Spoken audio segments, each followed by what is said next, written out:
What's happening, MuniciPals? I want to talk to you about the brand new golf ball markers from Matchstick Golf. The golf season upon us, and the Masters is right around the corner, and Matchstick is ramping up and raring to go. They've recently released 2 markers in collaboration with Manzanita Links, one of Oregon's best coastal golf courses. You can get King Sevi, the Seagull, or the Spirit of Oregon crest right now, or if you want something more formal, grab the all-new Bachelor Cash Stack, an all-new marker featuring a wad of $100 bills bound with a black bow tie and finished in gold. It's perfect for a bachelor party gift for your groomsmen. And of course, you can always use code MuniciPals at checkout for 20% off your first order. Head to matchstickgolf.com, get all new ball markers at a great price. Matchstick Golf, set fire to the greens. How hard did you push it? Till I black out? Yes. Numerous times, yes.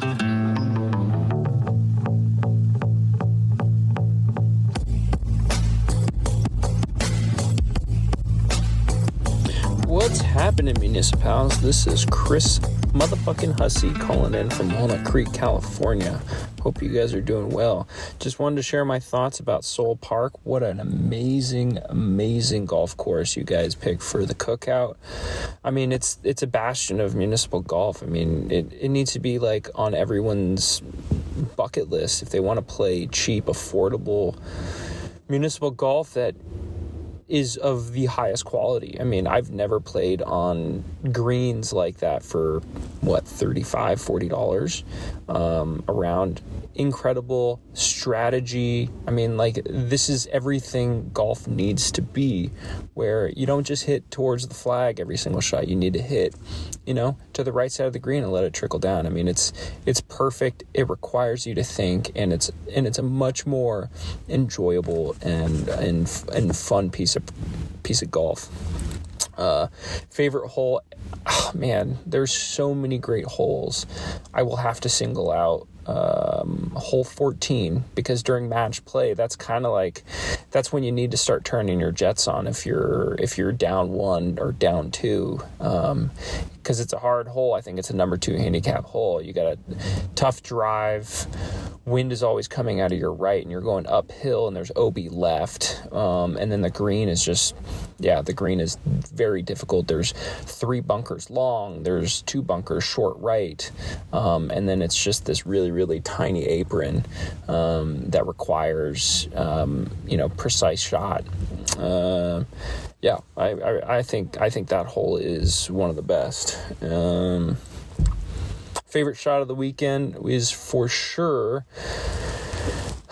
the first hole. My birdie putt on the Saturday of best ball, where JD, who's a +2, and I are playing Pat Cabrera and Big C, MuniciPal Big C. And, for many years, Big C's given me shit for my putting, which is warranted because it's not that great. And, I had a 15-foot birdie putt, and I put it right in the fucking heart and stared down Big C, and basically, that's the first hole that we won, and we never lost a hole, and we won 8 and 7. So that was a nice little beat up over Team Hot Dog. I had such a great time at the Cookout. Thanks for, setting it all up. It's unlike any type of golf trip, any type of golf competition I've ever been a part of. Playing with everyone. I mean, there's, 23 other amazing guys that we had a great time with. Shout out to JD again for the best ball routing, for SF Golf guy Rick for our alt shot win over Brandon and Juan, and then in my singles against Brandon, where I did not putt. My putting woes came back to haunt me, and I lost 2 and 1. But overall, had a great time. Big C, Ashton, Jack, thanks for all that you did, and take it easy.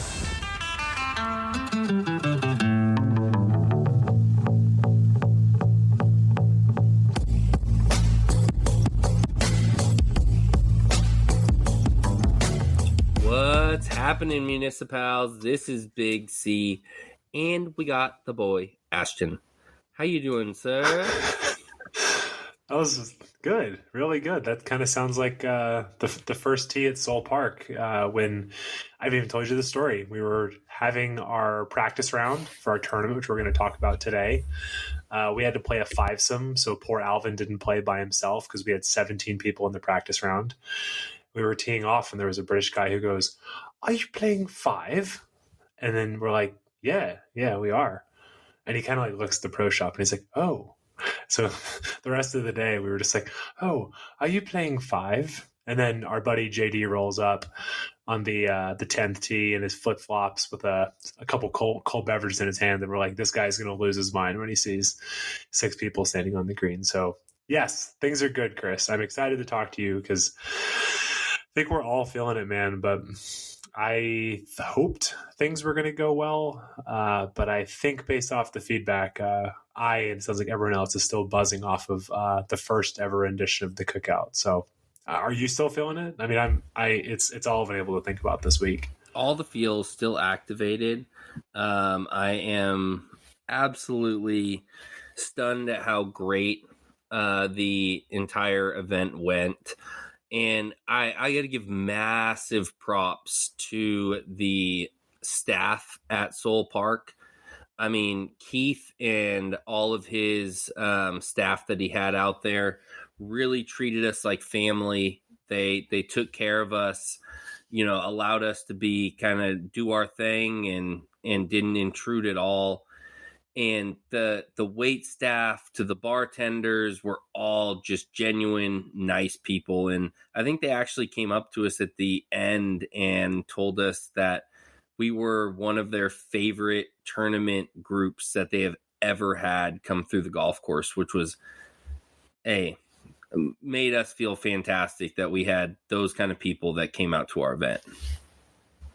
Yeah, because one of the jokes is, I think we'll give, this isn't going to be, as my dad would call it, this isn't going to be a mo fest, but we should give shout outs. I think that, one joke that's not a joke that we talked about, if you go back and listen to one of our early episodes with my dad and his buddy Johnny, who, even though they didn't come, are sort of the grandfathers of this trip, right?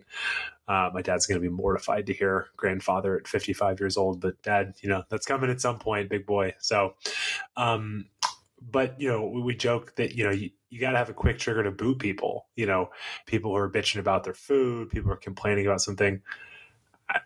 If someone doesn't want to come or can't come, that's fine. But nobody got booted. Everybody was, awesome to deal with. Just treated everybody there, playing competitors, friends, staff with the respect they deserve. And, I didn't see anything chippy, but yeah, it was awesome, man. And I think, I guess to take it back, we should probably share for both of us a little bit about kind of our week going down there, and then we'll kind of dive into the actual tournament. But I went down Thursday with Hussey. We played Sandpiper, which was an evening round, which was really wonderful. Go back in the archives to hear our thoughts on Sandpiper. Actually, first golf trip, probably the second time, Chris, ever played golf with you. One of my favorite coastal tracks, for sure. Yeah. Just a wonderful place. Again, won't talk about it a bunch, but just a wonderful way to kind of start the trip. And then Hussey and I drove down to Ventura. Shout out to John Figueroa, 9 to 5 Golf. There's, he kind of shepherded us around on Friday as well, but gave me and Hussey some wonderful kind of food, coffee, breakfast suggestions. Picked up Nick on Friday and kind of cruised over. So got some good golf in before we actually got to Soule Park. And you and the boy Bean Mace, you guys got in a couple rounds as well, right? Yeah, so we went down, or I flew in Wednesday night. He flew in earlier Wednesday, and we stayed out near Rustic Canyon and played Rustic Canyon Thursday morning. Then we went and played this new place, which I'm going to have Bean Mace on, and we're going to do a review of Tierra Rajada. All I'm going to say, this place was... Every time you go to say it, it's like you're like halfway through being like, fuck, what is this place actually called? It's so difficult to never remember. Said it confidently. Yes, Tierra Rajada.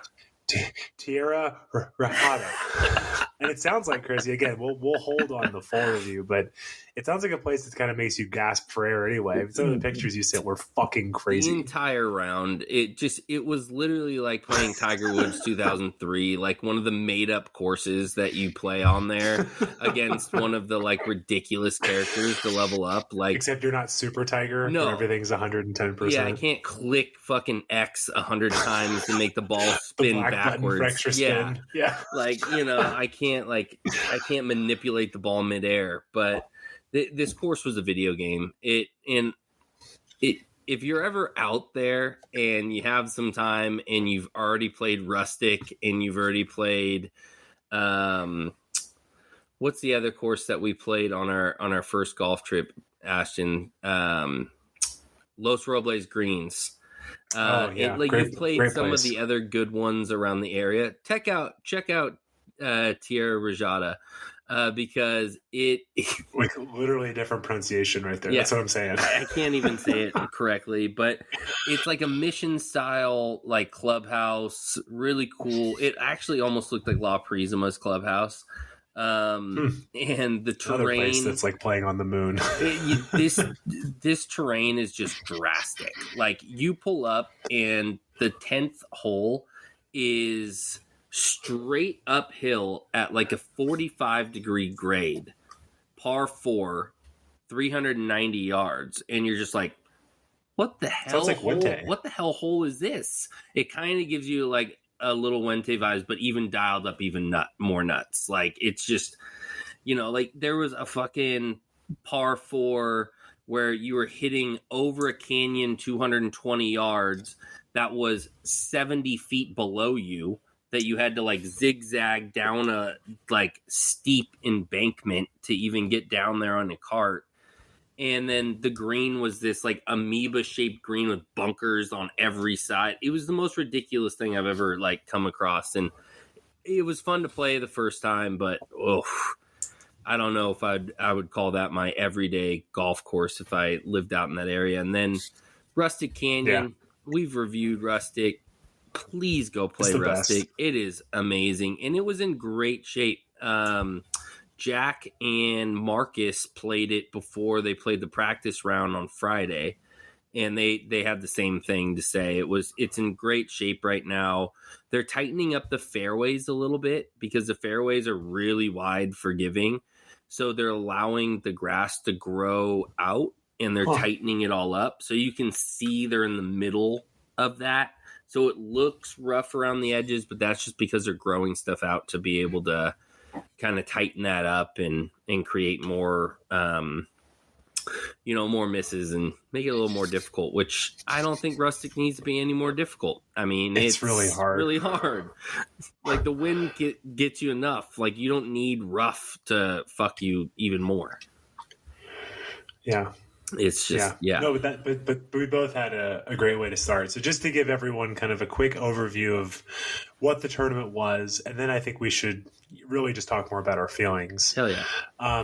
So basically, we had practice rounds starting at 1:00. 16 of our 24 playing competitors came, which is a huge number. I mean, especially to take a Friday off. So shout out to everybody. And then, as I mentioned, good friend of the pod, John Figueroa, 9 to 5 Golf, go give him a follow. He joined as well and kind of showed us in the last group, the caboose, our way around. Afterwards, we had a fajita bar, which was wonderful. And then we did our draft, which we'll certainly talk about. That was an experience. Saturday, breakfast, burritos, and coffee in the morning.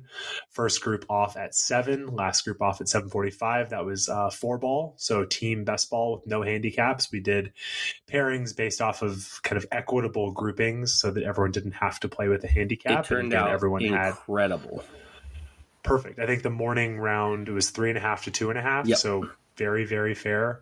Then afternoon, we basically show up, everyone finished, and the staff had our lunch orders we had placed ahead of time on the tables, ready to go. Like, just unbelievable. Everyone had some lunch, changed their shoes and socks if they were smart, and then got back out there at 1:00 for alt shot. And I think after day one, it was, what was it, Chris? 5-3, I believe? No, it's not kidding. No, 7-5. Right. Oh, it was. 7.5. Yep. 7.5. Yeah, and then we actually Saturday we were thinking about doing something out as far as food, but it just made too much sense. So we all stayed and gave Soule Park some more kind of food and beverage money, which they much deserved. Kind of hung out there, and then Sunday breakfast, burritos, and coffee. First group off at 8. Last group going off at 8:45, singles matches, and we'll talk about this as well. But ended with team burger 12.5, team hot dog 11.5. And what my dad told me is, I know that people are going to be screaming in their microphone or in their cars, going, "It literally can't get any closer." My dad is like, "You guys might never have one that's actually that close." So very fair, very equitable, and essentially came down to the last match, which we'll talk about. But that's kind of a high level overview. But Chris, I just off the cuff, man, like would just kind of love to hear your thoughts on any and all of it, and we'll kind of riff off each other.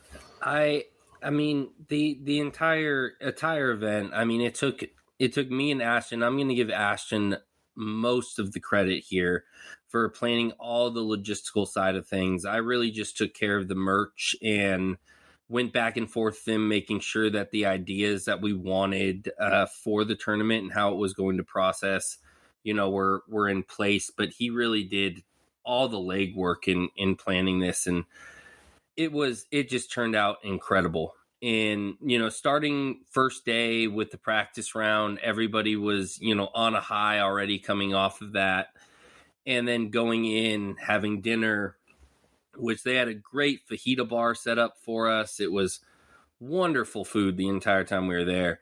And then we did a live draft, which we had some great stuff to give out to everybody that was able to make it out. We had our guy Akbar and Seamus Golf donate valuables pouches for everybody that attended. That was beyond anything that we could have asked. That was very, very kind of them to donate those.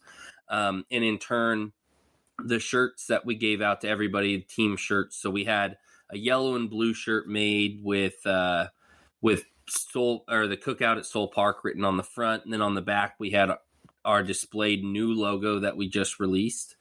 Our monogram MP. Thank you to the twins for that. And then we had our new tees with our secondary logo called the Chip Shot. Awesome logo again. Shout out to the twins.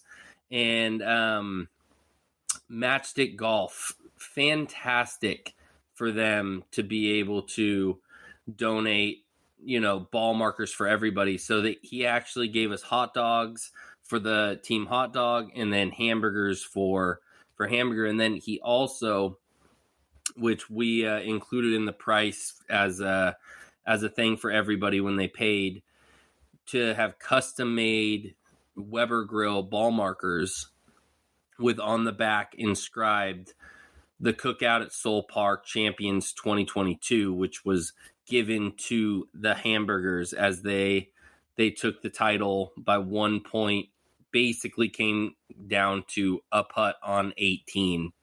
It was pretty amazing for this to go as well as it did, and then literally finish on 18 by 1 putt. It was, you couldn't ask for a better event.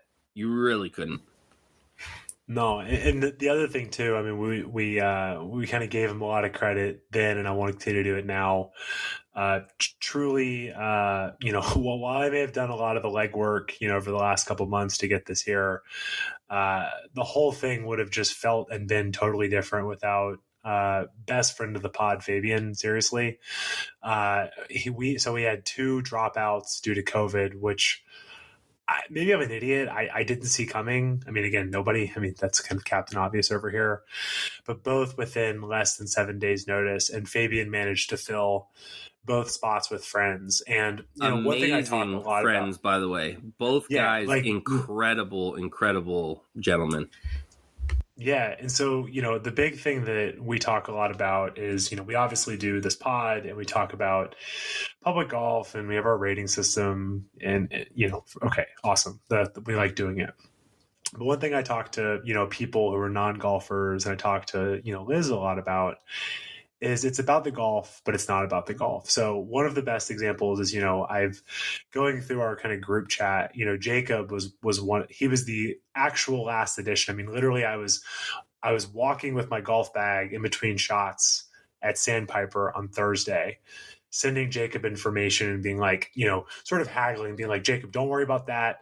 I'll cover that. Just basically it was like, if I get him here so that we can have a full field. Because Chris and I had a backup plan. It was being like, well, one of us won't play alt shot. One of us won't play best ball. Somebody have to play a match against two people.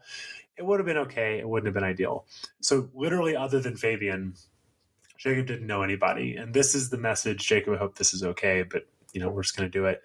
He put this note to the group, on Sunday night. He said, hopping on the gratitude train a little late here. You know that feeling when you pull up to the first tee and you're paired with a chill rando. This weekend I pulled up to 22 randos, and that feeling 22x had me on cloud 9.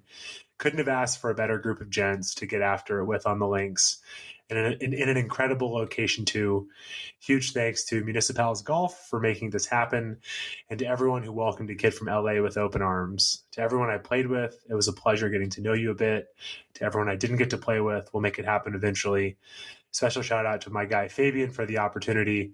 Blessed to be connected with y'all, and hope to see you soon. If you're ever in LA, hit me up. And that got 18 out of 23 responses. If you didn't respond to that message, you're scummy. But that's what it's all about, right? Like, yes, the matches were great. Yes, but I mean, just the fact of shortly here, I've wanted to do it, but we'll put pictures and stuff on Instagram. But, when I've been showing, people are like, oh, what did you do this weekend? I was like, well, let me show you. And I would send it to some people at work, and they're like, you guys look like you're having an absolute blast. And it was like, yes, because the golf is fun, but that feeling of, Soule Park, we're not going to do a course review because we've already done it. But, up by the first tee, there's this amazing tree and kind of this raised hill where they had to put some benches.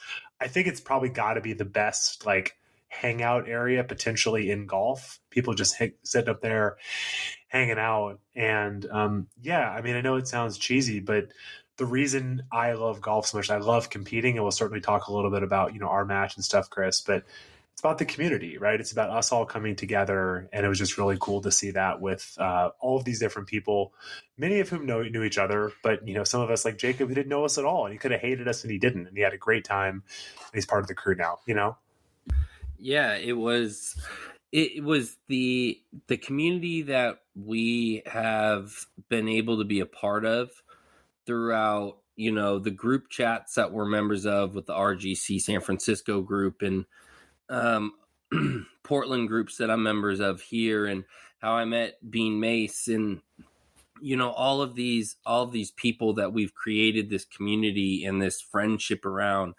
This couldn't be done without those guys. And I think that's the one thing about golf that we are absolutely infatuated with. And we've said this in the past, where guys aren't going out and making new friends. Like when the older you get, the harder it is to make friends. It's the Tom Coyne. It's actually the reason why I wanted to have Coyne on the pod. It's like, yes, reading all his stuff about Friar's Head and stuff, that's awesome. But hearing Tom Coyne talk about that is I was getting emotional reading the book. It's, sorry, I know I'm interrupting, Chris. Liz was telling her friends about our tournament, and all of them were like, first of all, there was a bunch of people who were not her friends, but there was people when they heard about this go, I don't have 23 people to invite to anything, right? That was the big response I got. The other piece too, she said, is how did they manage to get that many people that's not either a bachelor party or a wedding? Right.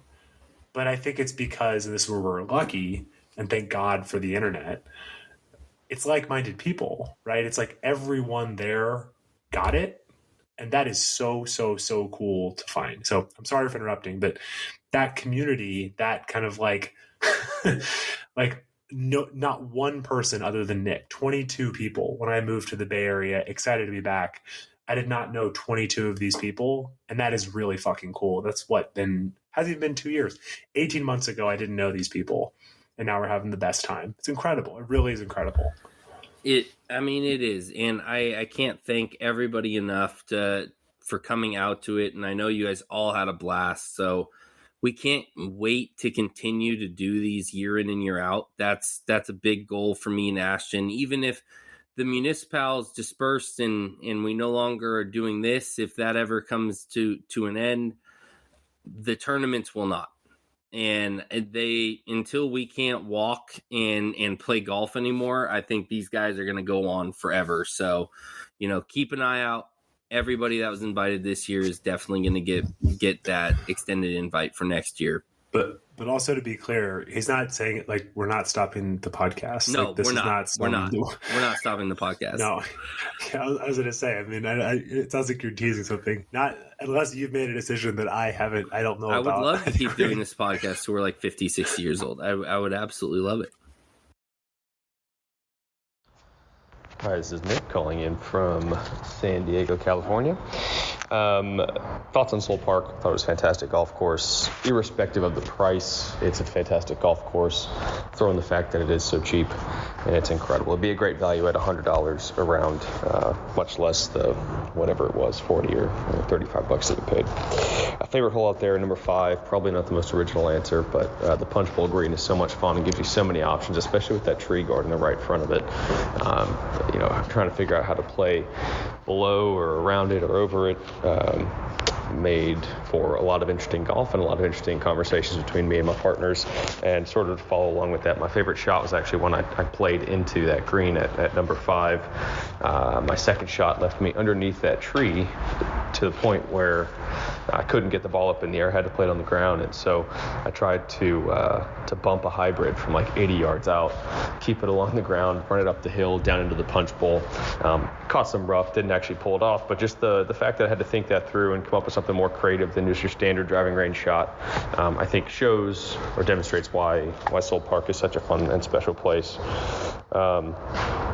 My thoughts on the Cookout are that it was fantastic. It was such a blast to play this format of golf with this group of players, guys who all think and play the game very similarly to the way that I approach it. Play fast, have a good time, play to win, but go out there and have a blast, and we did. So big ups on the Cookout. I think barring a few minor tweaks to the order in which we play 4-ball and foursomes. Other than that, I think 10 out of 10, and let's run it back next year. Big shout out to guys that I played with. Played with Aaron Munda and Ashton both days, and had a blast. Munda really helped me, especially during the singles after he closed out his match. Really helped me down the stretch, helped me to strategize, think through some shots, read some putts. A lot of fun playing with him, playing on a team. That was a blast, and really enjoyed his help and just getting to see the course through his eyes as we were talking through some of my shots. So that was really fun. Also shout outs to guys that I played against, Arlo and Steven on the first day, played against Pat Bean Mace as well, and then on Sunday singles had a great match against Steven. A lot of fun. Came down to the 18th hole. He made this gorgeous birdie putt from off the green. He was, maybe 25, 30 feet away to seal it. Don't like losing, but to lose to that shot, that's okay. So congrats to him. It was a lot of fun playing with him and B Mason that last day, and looking forward to it again next year. Thanks a lot for hosting, guys. You guys did a great job. Actually, in the shower today, I was thinking that I had the realization, to be clear, I love potting with you, would not want to do more than one a week unless someone is, unless at Seamus Golf wants to throw a couple shekels our way. That was scummy. I'm sorry. But I was like, oh yeah, 1,000 episodes. I was like, well, that's 20 years from now. So I'll be about to turn 50 when we're, but hey, that's an aspirational number. So yeah, but yeah, we're not stopping the pod. But Chris, the other thing I think we should talk about too, that I think is, something worth just really harping on because it's top of mind, is match play, right? We've talked about this some, but I think that a big part of, courses and thinking about course design is this stuff. And I think Soule Park, as do a lot of courses, fit really well. I mean, I know that one of my favorite things also in the chat about match play is, our buddy JD, it was, I'm kind of putting you on the spot, but he started off by putting you in an absolute body bag in the morning. So you can talk about that. But, he actually had a singles match against our buddy Pat. And in the chat, Pat said, JD had me fighting for my life. Quick story on 11, which is a kind of a pretty, not long. It's a par 5. He said on 11, I snap hooked my drive, chopped it out of the weeds, shank an 8-iron, then hit a wedge to the back of the green. JD's on the green in 2, and I'm about to concede the hole, but I chip it in for the nastiest par of my life. We ended up pushing the hole. Match play is a whole different beast. So much fun. Like, that's what it's all about, right? Like, I have no idea what I shot any of the 3 rounds, Saturday or Sunday. And that's just really fun. So, and it was so fun to compete against you. Like, I was wobbly all day. It felt totally different than any kind of golf I've played. Yeah, I've played a lot of match play, and I absolutely love it. I think I'm a competitor at heart, so having what I love about match play is you can really play bad in a hole and you still have holes left. There's always a place to come back. And I think with our match, you definitely, that was kind of the tale of our match, where the front 9, it was even or me 1 up pretty much the entire front 9. And then we got onto the back 9 and you literally flipped the table, got it even immediately, and then 4 up by 15. And it was just, I didn't have a way to climb back once I started losing holes to get back from that. So it literally can go either way. And I think that is the coolest thing about match play, because if we were playing stroke play, who knows, like, I could have literally been 3 under through the front 9. And then if I played like I played against you, I could have ended up being, shooting an 85, where you could have turned it around. It's hard to tell. We could have both shot an 85 but you beat me by 4 holes. That's just how match play breaks down. And certain holes are going to tend to lean towards certain people. And I think that's the coolest part about it as well, where a guy that's not a long hitter like myself can really strive on, par 3s and on shorter par 4s, where you as a bigger hitter can kind of get yourself in trouble on those shorter par 4s if you're trying to, really demand the hole and hit like a driver to get yourself within like 60 feet or 60 yards to have like a flip wedge in, where that could turn bad. You could blast it into the trees and then instantly lose the hole.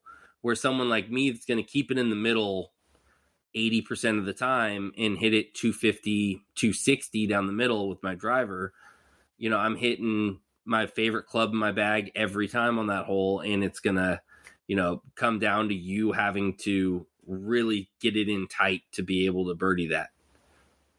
Yeah, and I even know, like, and I made a concerted effort because, on number 6, which is a par 3, I had about 7 feet for par. Chris has a 35-footer down the hill and literally drips it in, and then I miss my putt. And that's when I was kind of sitting there going, like, you've got to be kidding me.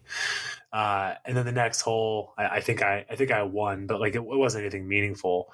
But the next hole, I think I made like a 12-footer up the hill, and I made the putt. And then the next hole is number 9 I think we had a couple guys in the practice round who actually drove the green and made eagle. Or I think Juan made eagle, so it is drivable. But I knew that is the kind of thing that was going to play into your hands. So I quite literally made the putt, grabbed my 5-iron, and walked to the tee. So not even to give myself that opportunity. It's like, get up here, put it in play. Don't make a mess here and give one right back. And then we parred it, and that's kind of what flipped, then we pushed that one, and then I took that momentum in the back 9. But that's the fun of it, right? It wasn't like, can I make birdie? It's like, no. Like, I'm just trying to keep the momentum, keep it in play. And yeah, just kind of riffing off each other. And take your advantages where you can. That's the biggest thing too. Know your strengths. That's the biggest thing with match play is you're not trying to hit it all over the ballpark. You need to play strategically. You're playing chess in match play.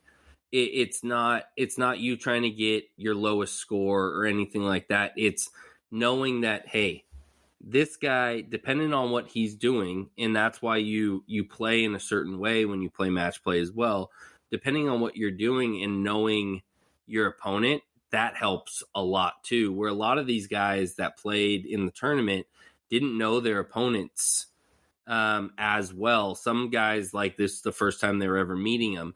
So with me and Ashton, I know what he's going to do on certain holes where, like, if it's a 160-yard par 3, aka the third hole at Soule Park, I know Ashton's either going to put it short right in the bunker or he's going to blast it far left into the bunker, because there's a bunker in both sections where Ashton normally would hit the ball. And so I think on that hole, you actually hit it short left.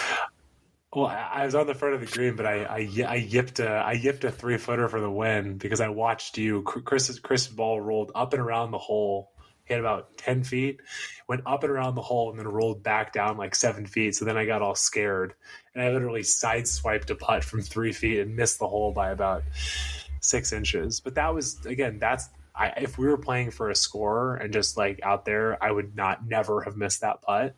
But I had jelly legs and my body just went, like, shout out to my dad on that one, just kind of like basically missed the putt. But no, it's just super fun. I think the other thing too is, like, you've obviously played way more match play than me, but I think what was super cool is there's so many people in our group who've never done anything like that. I think it was interesting, Steven, Brandon's buddy, who's now our buddy, he told me after, he's basically never, like, he apparently prefers, this is crazy to me. I mean, Steven, you can like what you like.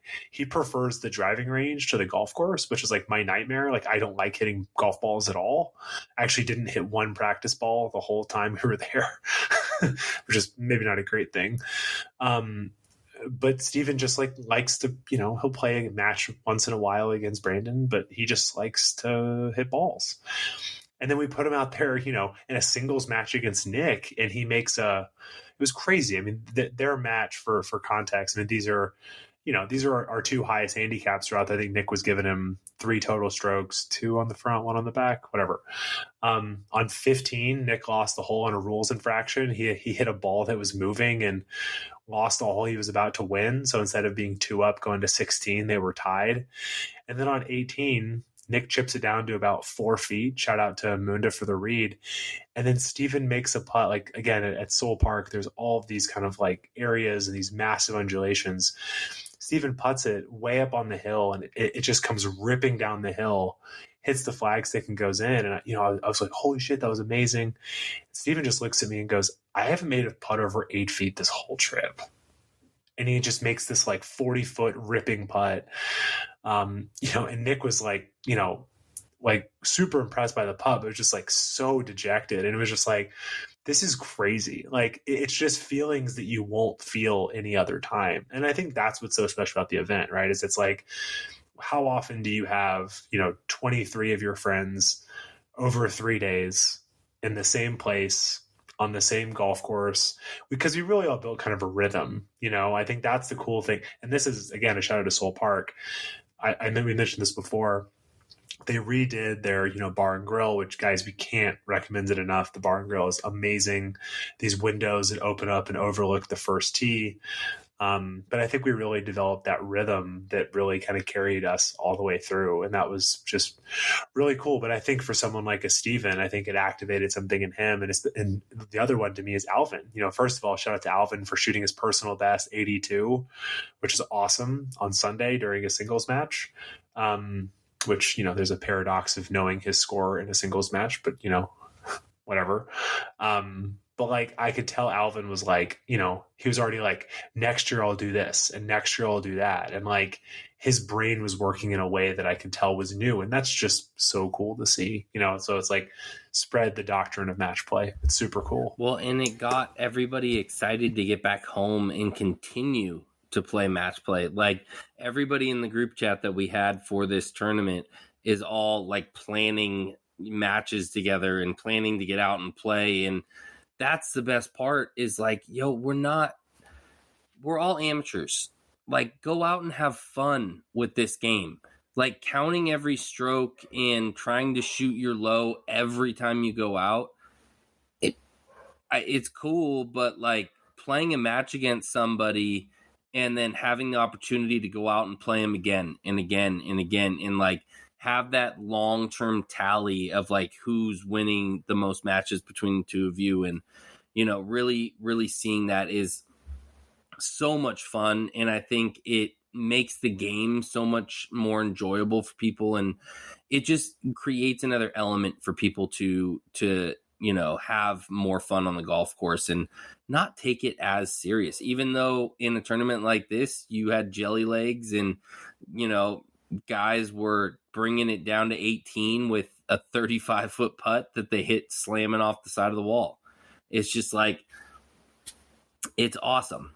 And it just brings the competitor out of everybody, and it just makes it so fun. And that thing is, I don't think anyone was mad or sad that they lost or won. They just had all the fun. No, and this. I promise it's going to feel like this is not the case. I'm not making fun of you, but like, I mean this sincerely. Like, you took your 8 and 7 ass beating really well because you're like, I ran into a goddamn buzzsaw. Like, you guys just took it really well, and even the couple matches where people got wiped. I wanted that competition. Yeah. Like, I chose to play against two of the longest hitters the two longest hitters in the tournament with Hussey and JD, who JD is a plus 2.5, and Hussey probably could be a scratch golfer if he figures some other parts of his game out. But like, well, Chris, let me tell you, I went to a club champion this week, and I found out exactly what my specs were. I'm sorry, Hussey. Yes. You're getting it dialed, dog. You're getting it dialed. Certain parts of his game, if he can get it together, this guy's ball striking is absolutely phenomenal.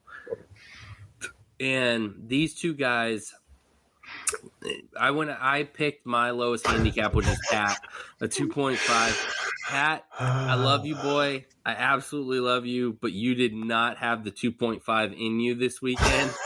I feel super bad that I put you up against the buzzsaw twice because JD the saw sawed. Oh my god, JD and Hussey just absolutely like stepped on the gas from the beginning. 7 under through 11, right? 7 under through 11, dude. It was. I mean, we literally halved 2 holes on the front 9. We were inkling to win 1 hole, and JD hits a 25-foot putt. It was just like, there's just no hope here. And we just stayed positive, kept going, and we just had a great time. And then once our match was finished, we continued to play. We started another game and played like game for the remaining holes and just enjoyed our round. And then we had a great lunch, went out, and we played alt shot, and me and Jack fucking took our match there. Hell yeah. And ironically, just to prove a point, JD, like, I think lost like 4 and 3 or 3 and 2. So it's like, that's where all the shots go. Our boy Moon to put him in some, TUFF spots. But that's the fun of the different formats, right? Like, that's great. And we wanted to create some chaos. So we put our plus handicap with our boy Munda, who rocks a nice little 16. And we wanted to see some chaos there. So that was a great thing, is we were able to create these matches that were fun for everybody. And I think JD had an absolute blast playing alt shot with Munda, because Munda is an ultimately great person to play golf with. And then I think it just created a challenge for JD. Like, he had to hit some shots that he were completely out of his comfort zone that he probably hasn't had to hit since he was, young teenager. Yeah. No, totally. And I think the only piece of feedback that I heard that I think we'll adjust, we did straight up alt shot, meaning like if you tapped in, the other person hit the next shot. I think we'll do modified alt shot, because I realized, JD pointed out after the fact, Ryder Cup style is odds and evens. So people have kind of and then there's some strategy on where you tee off. So we'll probably do that next year, but I think everything else will kind of re-rack it and send it back. But Chris, what we talked about doing for next week's episode is what we're going to do is we're going to kind of put out a a call to everyone who came. And so what you guys will hear next week is, everyone will have 2 or 3 minutes to talk about the tournament, the tournament, their favorite hole, just a little bit, so you guys get a sense from other people, from us. But I do think it's worth asking Chris, now that we've played there now 4 times over a short amount of time. Does any hole in particular stand out to you? And don't say all of them, because there really are maybe 17 and 18 are kind of janky holes, but those honestly grew on me. There's so many good holes out there, but did any hole really stand out to you now that you've played this place, 4 times over a 3-day stretch? Yeah, so I would say there's 2. So I would say 12 is one of my favorite par 4s I think I've ever played. It's a long out there dogleg right. So it's not like your normal dogleg right where it cuts right at halfway and then starts doglegging to the right. It's about like 230, 240 on like a 380-yard hole to get to the corner. And then it has just a slight dogleg right. But what I love about it is the green complex on that hole. You've got a bunker front right. You've got a really elongated bunker along the backside. And the green has this run up. What I love about Soule Park is they shave all of the apron to be almost as smooth as the green from about 20 to 30 yards out on some holes. And so this hole has a green off to the right with 2 tiers. It slopes down at the bottom and then has a second tier that goes up top on the right-hand side. And depending on where the pin is placed, and I think during our match, the pin was top right, you basically have to hit this whooping draw up and onto the first tier and let it dribble over. Most people that we played hit it far right. It just makes you have to hit such a strategic second shot. Or if you're a long hitter and you don't mind trying to have to punch it or trying to figure out how to get out of there, I saw JD and Hussey both hit it wide into the trees on the right-hand side, which gives them like a 60-yard punch. Or if you're lucky enough to get a good look, you can hit like a 60-yard little wedge shot out of there. And it's like a very easy hole for those guys. But it just really gets you to think. And then 16, par 3, is one of my favorite holes. It's not very, it's like right in the middle. It's like plays between 160 and 170 yards. And you have to hit over this ravine with a kind of this devilish bunker on the back right. Then you've got this little bunker on the left, and then it's kind of a snaking green that's like a triple tier that goes from bottom right to upper left. And it's just a really, really interesting hole. And no matter where they place the pin, it literally makes you have to hit a good shot.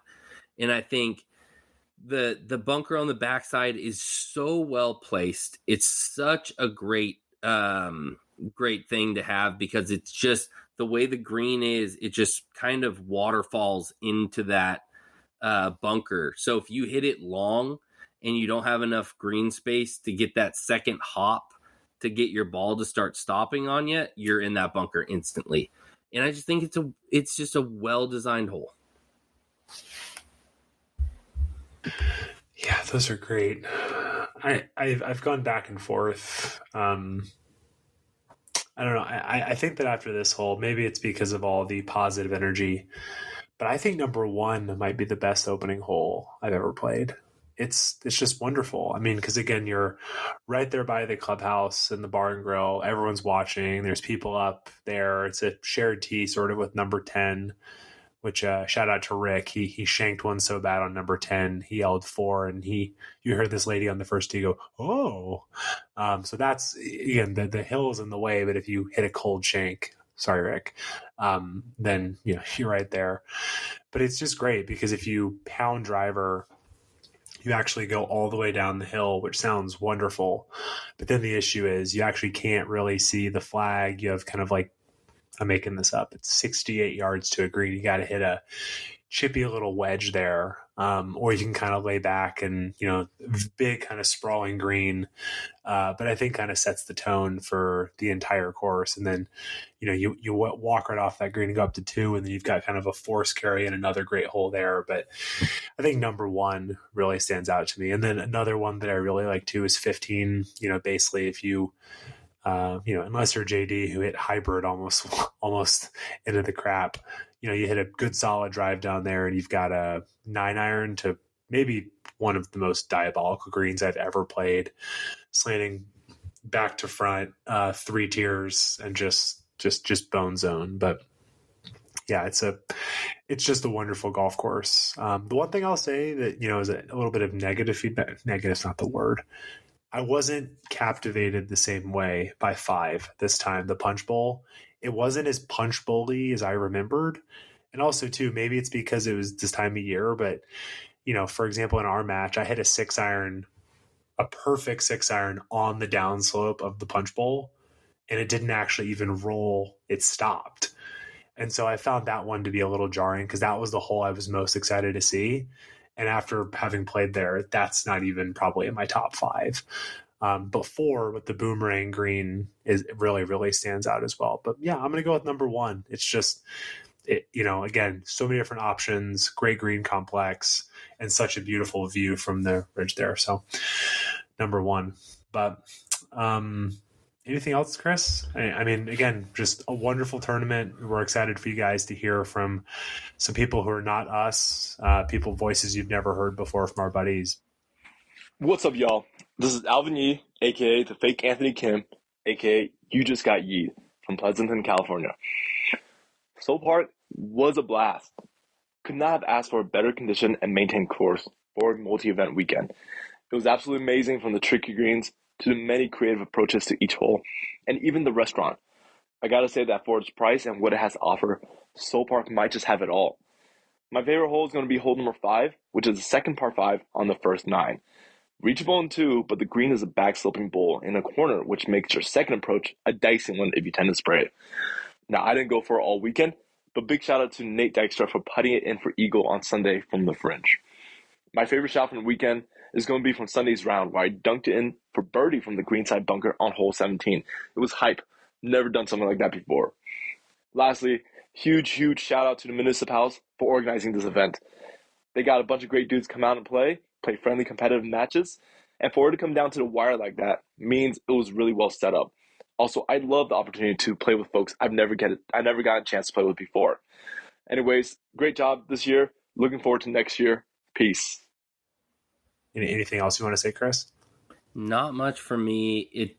I just want to again thank everybody for coming out, Soule Park for having us, our great sponsors that donated stuff with Matchstick and Seamus Golf, and I just can't wait to do it again next year and expand where we started. And we're still debating. My whole idea when I started this was I wanted to. It's going to be a debate. I wanted to rotate it between different courses because we are the MuniciPals. I do want to be able to showcase other golf courses like we were able to showcase Soule Park to so many people that attended this event and got to experience Soule Park for the first time.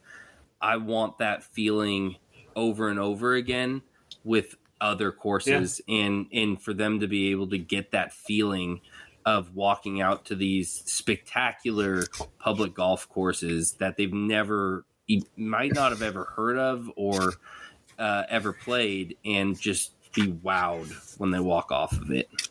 And all I would say is that, in the same way as there's 4 majors, there's a venue that is so unique and so captivating they go to every year. I think that what I walked out of this weekend thinking, this place is better than I remember it.